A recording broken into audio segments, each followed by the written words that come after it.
ऐसा माना जाता है कि वेद जो है ना वो लिखे नहीं गए, वेद जो है वो रचे गए। जिस कालखंड में वेदों की रचना हुई उस कालखंड में कोई माध्यम नहीं था जिसके ज़रिए लिखा जाए। उसको कोई पेपर का आविष्कार हुआ नहीं था, भोजपत्र वगैरह पे लिखे जाने की परंपरा उस समय शुरू नहीं हो पाई थी, क्योंकि कोई लिपि का आविष्कार नहीं हुआ था। लिपि का आविष्कार नहीं होने से वेद जो है वो लिखे नहीं गए थे। लेकिन ये सामान्य सी बात है कि पहले भाषा बनती है, फिर भाषा के बाद लिपि बनती है। तो भाषा बन चुकी थी लेकिन लिपि नहीं बनी थी, तो लिपि तो कोई थी नहीं, तो लिखी कैसे जाती। तो लोग जो है ना वेदों को सुनते थे, एक पीढ़ी से दूसरी पीढ़ी सुन के और बार बार अभ्यास करके उसको रट के याद करते थे। तो वहीं से हमारे भारतीय परंपरा में रट्टू तोताओं की जो है परंपरा है वो शुरू होती है। तो रट्टू तोताओं को मैं निजी रूप से अच्छा नहीं मानता, क्योंकि उसके अभी अपने नुकसान जो है ना वो दिखाई दे रहे हैं हमारे सामने में।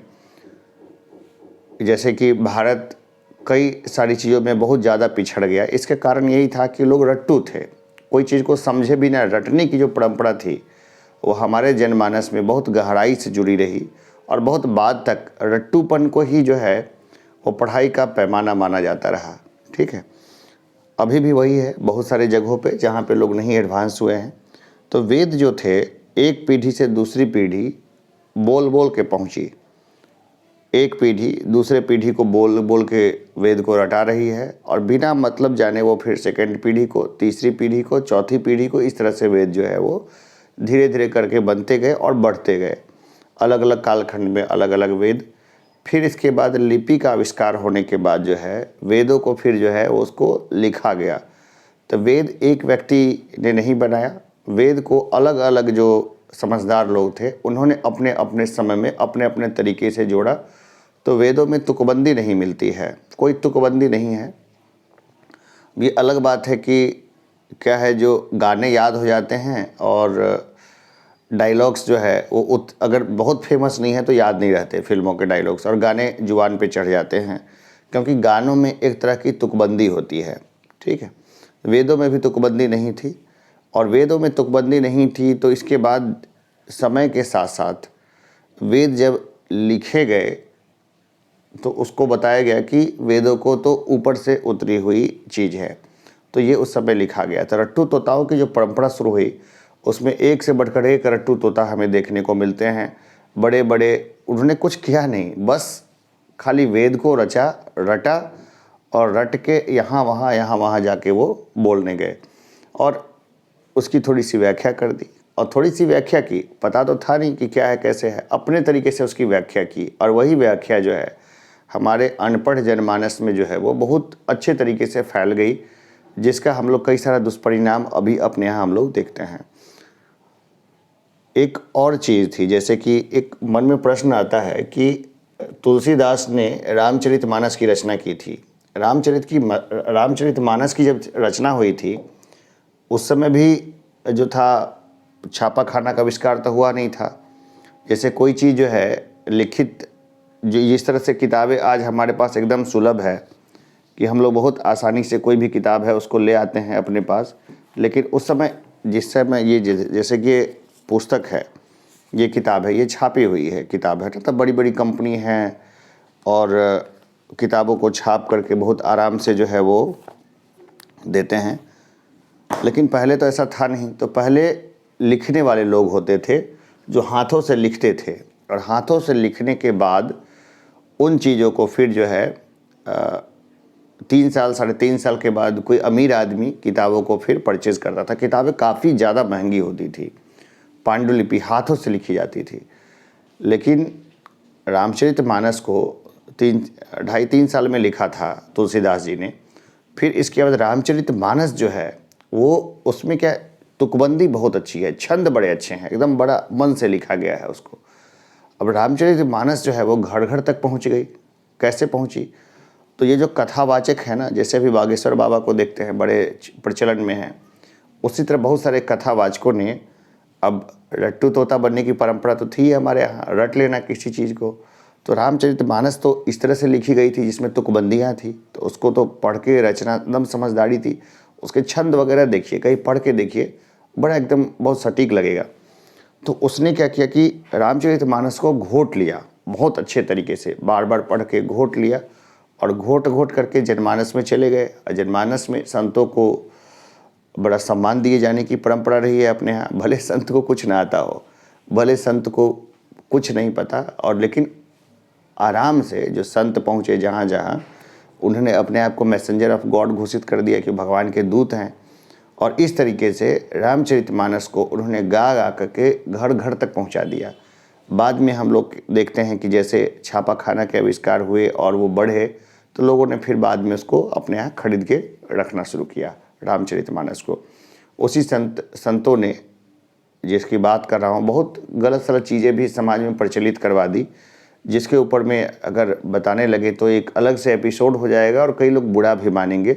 लेकिन इसमें बुरा मानने की कोई बात नहीं है। जैसे एक बात मैं बताता हूँ, जैसे कि बहुत पुराने समय से और हमारे कल्चर में, हमारे संस्कृति में, साइंटिफिक वे में देखें तो जो फूल होते हैं, फ्लावर्स, उसका अपना अलग महत्व है। जो फूल है उसका अलग महत्व है। क्यों महत्व है? तो हम लोग देखते हैं कि फूलों के कारण जो है, फूलों के कारण पॉलिनेशन सहज होता है, सहज रूप से होता है।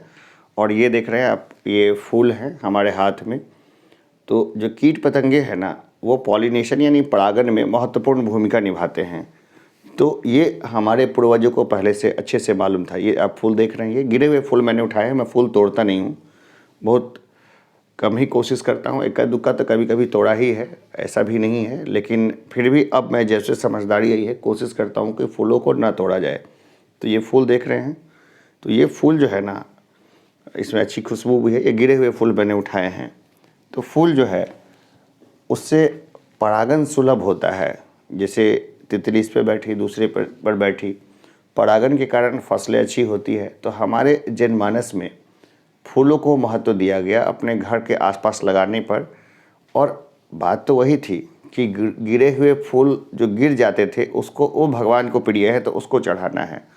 लेकिन अब इतने फूल तो गिरते नहीं, अब नहीं गिरते हैं। पहले किसी समय में जब फूलों की पौधे ज़्यादा थे तब गिरते थे, अब गिरे हुए फूल मिलते नहीं। तो लोग क्या करते हैं, जो फूल पेड़ पे लगे हुए हैं उसको तोड़ लेते हैं और उसको तोड़ करके भगवान पे चढ़ाते हैं।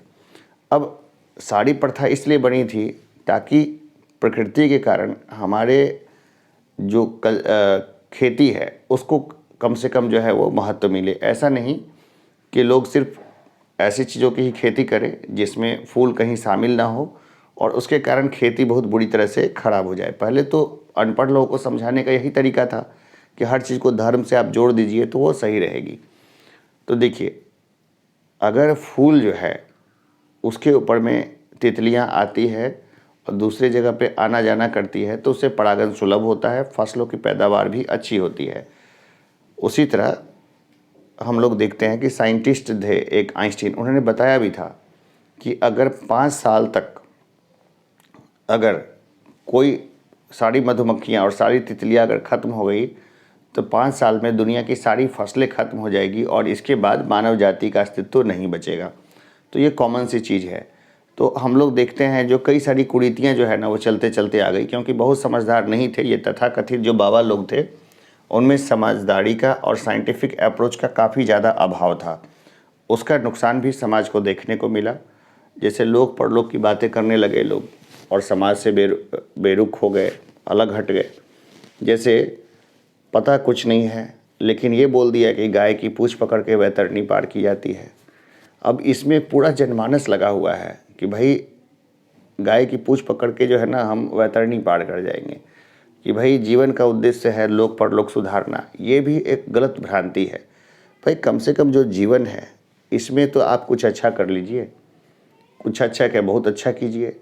लोक परलोक में क्या रखा है, अगर आप इसी जीवन में अपने लोगों के साथ ढंग से नहीं रह रहे हैं तो फिर इस जीवन का महत्व भी कम होता चला जाएगा। तो बहुत सारी चीज़ें हैं, तो मैं इसको लंबा नहीं खींचना चाहता। तो हमने देखा कि वेदों को श्रुति क्यों कहते हैं और ऐसा क्यों बोला जाता है कि वेद जो है वो रचे गए ना कि लिखे गए। और वेद को बहुत लंबी परंपरा में धीरे धीरे करके बनाया गया है। तो चलिए, उम्मीद है कि मैं आपको कुछ बातें समझा पाया होऊंगा। किसी भी सिविल सर्विस एस्पिरेंट के लिए ऐसी कॉमन समझदारियाँ जो है वो बहुत ज़रूरी है, क्योंकि जब उत्तर लिखा जाता है तो उत्तर लिखने में बहुत सारे पॉइंट से ही मालूम पड़ जाता है एग्जामिनर को कि इस छात्र की मैच्योरिटी कितनी है। तो असल चीज़ क्या है, एक मैच्योर एस्पिरेंट को बनाना। हम लोग मिलते हैं एक ब्रेक के बाद। धन्यवाद।